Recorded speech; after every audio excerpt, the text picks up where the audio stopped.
Шахмат ғылыми ақыл-ой және халық шығармашылығы негізінде пайда болған ең танымды да қызықты спорт ойыны. Шағын ғана шахмат тақтасы ойыншылар үшін көптеген айла тәсілді орындайтын соғыс алаңы. Жексенбі күні өткен 6 мен 15 жас аралығындағы шахматшы өрендер бақ сынаған сайыста 17 спортшы қатысты. В нашем центре, да, проходит второй турнир уже.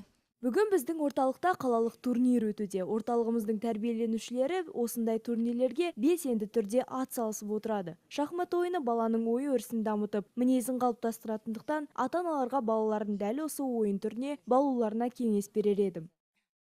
Қарапайым тақтаның үстіндегі тастарды қолмен емес, оймен қозғалту үлкен шеберлікті қажет етеді дейді үйірме жетекшісі. Ал ұйымдастырушылардың айтуынша осындай түрлі жүлделі жарыстардың арқасында қазіргі кезде шахмат ойынына деген жастардың қызығушылығы артуда.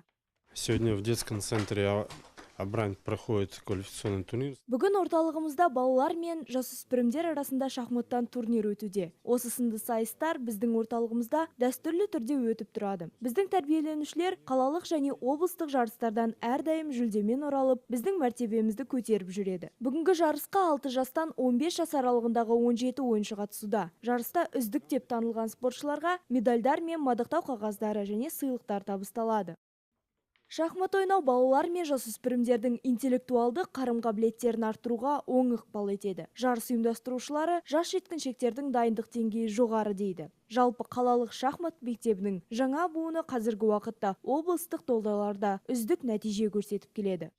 Занимаюсь шахматами уже 8 лет. Шахматпен айналысып жүргеніме 8 жылдың көлемі болды. Бірнеше турнирлерден жүлделі орындармен оралғанмын. Шахмат ойнағанды өте қатты жақсы көремін. Өскенде атақты шахматшы атанғым келеді.